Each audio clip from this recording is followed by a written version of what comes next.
Welcome to my channel Yashraj English classes. एक बार फिर से बच्चों आपका स्वागत है मेरे चैनल में। तो पिछले क्लास में हम बताए थे प्रेजेंट कंटिन्यूअस टेंस के बारे में, उसके बाद प्रेजेंट परफेक्ट टेंस के बारे में। आज जो लास्ट है वो है प्रेजेंट परफेक्ट कंटिन्यूअस टेंस। इसको दोस्तों आसानी से समझिएगा। प्रेजेंट परफेक्ट कंटिन्यूअस टेंस, एक चीज़ से पता चल रहा है परफेक्ट से कि कोई काम ख़त्म हो चुका है, और कंटिन्यूअस मीन्स होता है किसी काम में कंटिन्यूटी है। पहले इसको समझिएगा कि कोई action started in the past and has continued up to the present time. यानी कोई भी एक्शन पास्ट टाइम में शुरू हुई है लेकिन अभी तक वो एक्शन ख़त्म नहीं हुई है, जारी है। जैसे एक एग्जाम्पल लेके समझते हैं, वह बचपन से पढ़ रहा है। मैं 4 सालों से पढ़ा रहा हूँ। तो इसमें देख रहे हैं कि जो कंटिन्यूअस टेंस में क्या करते थे, लास्ट में सिर्फ ये देखते थे तो समझ जाते थे कि कंटिन्यूअस टेंस में है, रहा है, रही, हो रहे हैं लगा रहता था। इसमें भी यही है, लेकिन सिर्फ एक चीज़ का डिफरेंस है हिंदी सेंटेंस में। वो क्या है तो देखिए, यहाँ से के बाद मुख्य क्रिया में रहा है लगा हुआ है। यहाँ भी से के बाद मुख्य क्रिया यानी मेन वर्ब में रहा हूँ लगा है। अब रूल देखिए, जिस हिंदी वाक्य में से के बाद मुख्य क्रिया में रहा हो, रही हो, रहे हैं, रहा हूँ लगा रहे, वो माना जाता है प्रेजेंट परफेक्ट कंटिन्यूअस टेंस में। क्योंकि हम लोगों का जो नाता है वो पढ़ाई से बचपन से ही रहता है। बचपन से ही हमारे पेरेंट्स कोशिश करते हैं कि हमारे बच्चे हमसे ज़्यादा अच्छा करे, हमसे ज़्यादा पढ़े, हमसे ज़्यादा तरक्की करे। इसीलिए मैं ये एग्जाम्पल दिया हूँ। बचपन से आप कोशिश करेंगे, आपके मम्मी पापा या पेरेंट्स आपको पढ़ाने का, और आप कोशिश करिएगा पढ़ने का।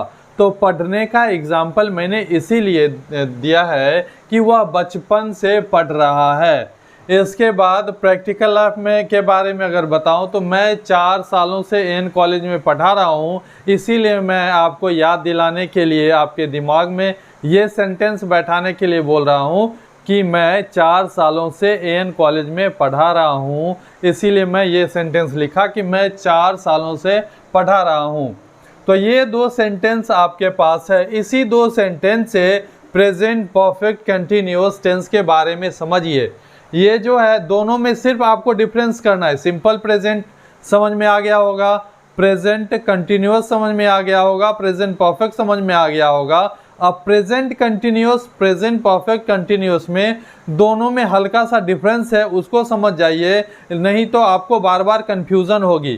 क्या कन्फ्यूज़न होगी कि दोनों में एक ही चीज़ लास्ट में है। ये है, देखिए इसमें भी और इसमें भी। अगर कोई भी कंटिन्यूअस टेंस का एग्जाम्पल दे, जैसे मैं पढ़ रहा हूँ, तो उसमें भी लास्ट में यही है। तो डिफरेंस क्या होता है? डिफरेंस यही है सिर्फ और सिर्फ कि इसमें प्रेजेंट परफेक्ट कंटिन्यूअस में एक ये जो वर्ड है ये लगा रहता है से।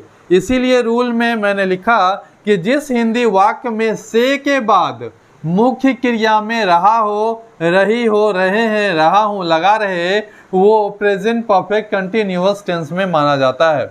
तो बच्चों ये तो डिफरेंस आपको समझ में आ गया कि कब आपको ट्रांसलेट, किस सेंटेंस को ट्रांसलेट करना है प्रेजेंट कंटिन्यूअस टेंस में, और किसको ट्रांसलेट करना है प्रेजेंट परफेक्ट कंटिन्यूअस टेंस में।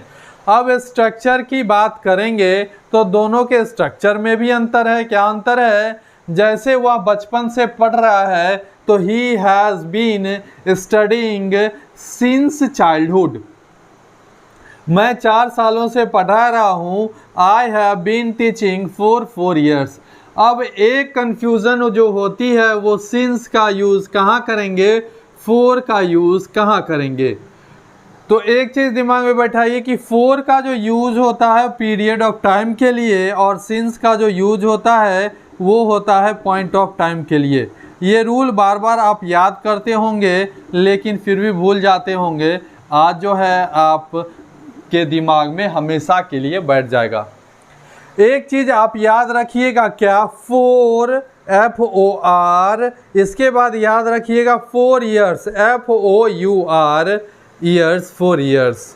ये चीज़ याद रखिएगा, 4 जो है आपका पीरियड ऑफ टाइम के लिए और 4 दोनों का साउंड तो सेम लग रहा है, थोड़ा सा डिफरेंस क्या है, इसका मतलब 4 होता है और ये के लिए, तो दोनों में यही अंतर है। तो सेम साउंड का चीज़ हम लोग को जल्दी याद होता है, तो ये याद रखिएगा 4 ईयर्स। और 4 ईयर्स को कोरिलेट करिएगा किससे, पॉइंट ऑफ टाइम के से रिलेट करिएगा। 4 ईयर्स को कोरिलेट किससे करिएगा, point of time, sorry period of time से। 4 ईयर्स को कोरिलेट करिएगा पीरियड ऑफ टाइम से। और अब दिमाग में बैठा लीजिए कि 4 किसके लिए हो जो यूज होता है, पीरियड ऑफ टाइम के लिए। 4 ईयर्स क्या है, पीरियड ऑफ टाइम। और सिंस क्या है, पॉइंट ऑफ टाइम। सिंस किस चीज़ के लिए होगा, तो पॉइंट ऑफ टाइम के लिए, जैसे since childhood, since younghood, since 1982, since Monday, तो इस तरह से सिंस का यूज होगा। और 4 का यूज होगा for 5 years, for 10 years, for 1 year, for 1 hour. तो जिसमें पीरियड ऑफ टाइम दिखाई दे उसमें 4 लगाएंगे, जिसमें पॉइंट ऑफ टाइम दिखाई दे सिंस लगाएंगे। 4 ईयर्स ये आपको याद रखना है। और FOUR को कोरिलेट करना है पीरियड ऑफ टाइम के से, तो इसीलिए 4 जो यूज होगा किससे, पीरियड ऑफ टाइम से।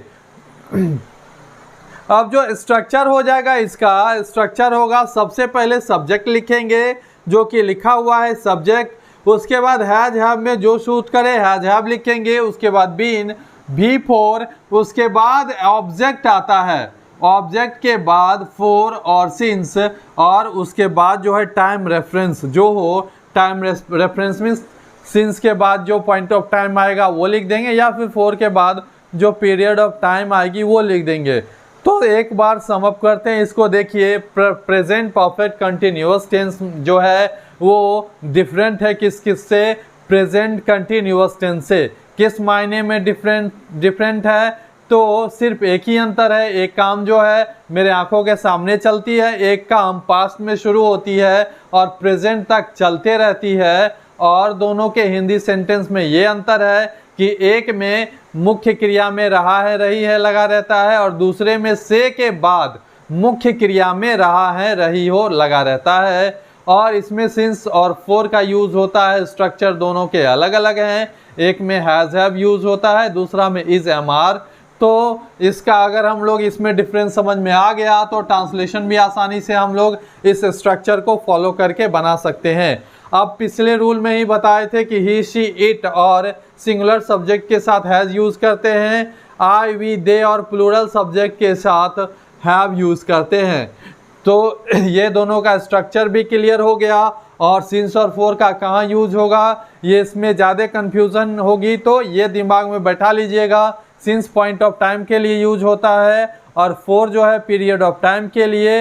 एक वर्ड याद रखिएगा कि 4 ईयर्स होता है, यानी FOUR equal to period of time, यानी 4 पीरियड ऑफ टाइम के लिए यूज होता है। जहाँ भी पीरियड ऑफ टाइम दिखेगा वहाँ पे 4 लगाएंगे, और जहाँ 4 नहीं लगेगा वहाँ सिंस का लगना ही लगना है।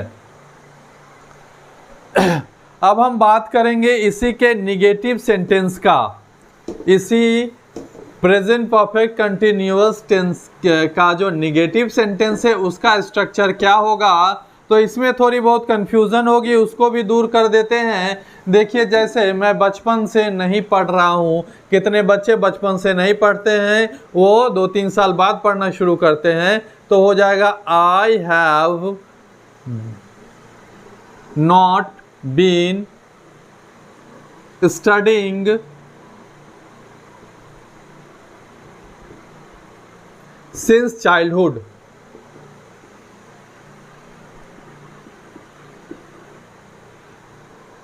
देखिए बच्चों, जो हैज हैव है वो मॉडल्स है। अगर किसी सेंटेंस को नेगेटिव बनाना है तो ये आप अपने दिमाग में बैठा लीजिए कि या तो मॉडल्स देखेंगे सेंटेंस में कहाँ है, या फिर हेल्पिंग वर्ब उस सेंटेंस में कहाँ है, उसके जस्ट बाद नेगेटिव वर्ड यानी नोट यूज करते हैं, ना कि बिन के बाद। ये तो एज इट इज रह जाएगा। तो सबसे पहला मॉडल देखिए यहाँ पे हैव है, तो हैव के बाद नॉट यूज करेंगे, ना कि बिन के बाद। तो इसका स्ट्रक्चर हो जाएगा सब्जेक्ट प्लस हैज या हैव प्लस नॉट, यहाँ पे नोट लगेगा निगेटिव वर्ड क्योंकि फर्स्ट मॉडल ये है, इसके बाद नॉट लगेगा, उसके बाद आ जाएगा V4, उसके बाद हम लोग ऑब्जेक्ट डालते हैं, ऑब्जेक्ट के बाद जो है हम लोग यूज़ करते हैं सिंस या फॉर। सिंस यूज होता है पॉइंट ऑफ टाइम के लिए, फॉर यूज होता है पीरियड ऑफ टाइम के लिए, उसके बाद जो टाइम रेफरेंस है वो यूज होगा। देख लीजिएगा एक बार, नेगेटिव सेंटेंस बनाने के लिए प्रेजेंट परफेक्ट कंटिन्यूअस टेंस में हैज या हैव के जस्ट बाद नॉट ऐड करेंगे, नेगेटिव वर्ड ऐड करेंगे, उसके बाद बाकी का जो है एज इट इज रह जाएगा। स्ट्रक्चर हो जाएगा सब्जेक्ट प्लस हैज या have plus not plus V4 plus object plus since oblique 4 plus time reference. ये तो नेगेटिव सेंटेंस का स्ट्रक्चर हो गया। अब देखेंगे इंटेरोगेटिव सेंटेंसेस का स्ट्रक्चर क्या होता है।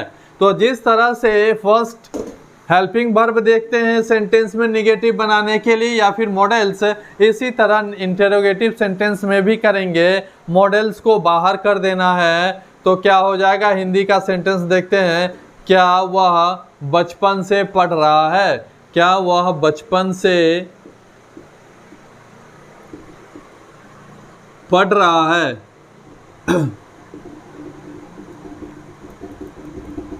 साइन ऑफ इंटरोगेशन, तो हम बोले थे कि सेंटेंस में सबसे पहले मॉडल्स देखेंगे। मॉडल्स को सब्जेक्ट के पहले अगर लिख देते हैं तो वो सेंटेंस किस में हो जाता है, वो सेंटेंस इंटरोगेटिव सेंटेंस कहलाता है। जैसे डालेंगे यहाँ पे हैज, मॉडल्स है, उसके बाद subject he, has he been studying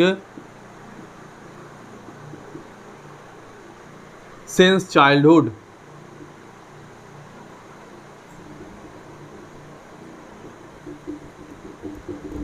देखिए बस कुछ नहीं करना है, कंफ्यूज नहीं होना है, बाकी जो है एज इट इज रह जाएगा। सिर्फ हैज को सब्जेक्ट के पहले लिख देंगे।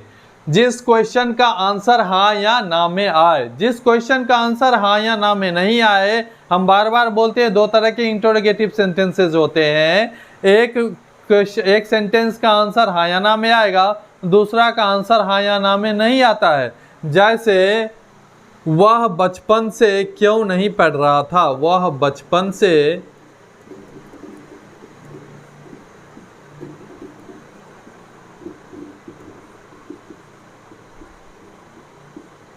क्यों नहीं पढ़ रहा है।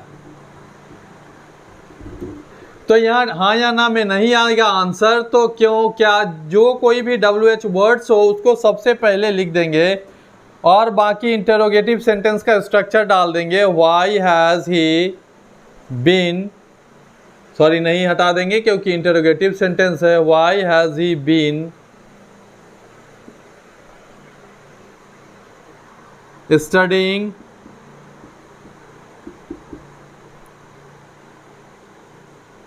Since childhood.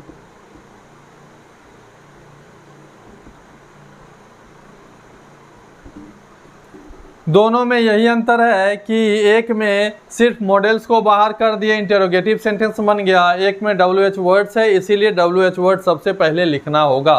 दोनों का स्ट्रक्चर 1 बाय 1 हम लिख दे रहे हैं। पहला का स्ट्रक्चर हो जाएगा हैज या हैव, ये तो सब्जेक्ट डिसाइड करेगा कि हैज लगाना है या हैव, प्लस सब्जेक्ट डालेंगे, उसके बाद इसके बाद V4 आएगा, उसके बाद आ जाएगा ऑब्जेक्ट, अगर रहा तो, नेसेसरी नहीं ऑब्जेक्ट रहेगा ही। इसके बाद हो जाएगा सिंस और for, since oblique 4 plus time reference जो हो वो डाल देना है।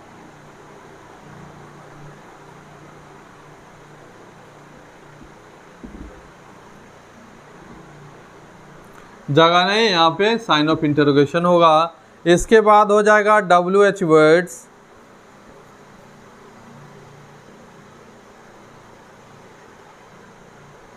प्लस हैज या have plus subject plus V4 plus object plus since या फॉर प्लस टाइम पीरियड।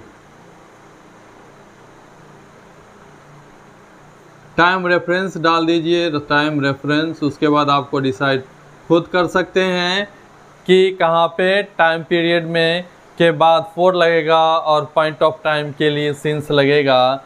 तो आज प्रेजेंट परफेक्ट कंटिन्यूअस टेंस भी ख़त्म हो गई है और नेक्स्ट क्लास में सारे का सम अप करेंगे। सारे में देखेंगे कौन सा टेंस एक दूसरे से किस तरह से डिफरेंस है, क्या डिफरेंस है। और ये जो है कंपैरेटिव स्टडी करेंगे तो मेरे दिमाग में या हम लोगों के दिमाग में बैठ जाएगा कि क्या इसमें याद करने वाला चीज़ है या और क्या इसमें याद करने वाला नहीं है। जनरली इस तरह से हम बता ही दिए कि आपको याद करने की ज़रूरत नहीं है, खुद ब खुद दिमाग में बैठ ही जाएगा। लेकिन फिर भी एक बार अगले क्लास में सम अप करते हुए हम वॉइस शुरू करेंगे। अगर फिर भी आप लोग को कोई कन्फ्यूज़न है तो मेरा व्हाट्सएप नंबर है 9504879661। इस पे आप कॉल या मैसेज दोनों कर सकते हैं। और नेक्स्ट वीडियो देखने के लिए आप मेरे चैनल को सब्सक्राइब जरूरी कर दीजिए, बेल आइकन प्रेस कर दीजिए जिससे आपके मोबाइल पर नोटिफिकेशन चला जाए। और लाइक्स फिर एक बार रिपीट कर देना चाह रहा हूँ कि मेरे वीडियो को लाइक सब्सक्राइब और कमेंट करना मत भूलिए। कोई भी फीडबैक है वो ज़रूर दें, फिर मैं चाहूँगा इससे आगे और वीडियो बनाऊँ जिसमें जितनी खामियां हैं उसको दूर कर सकूँ। धन्यवाद।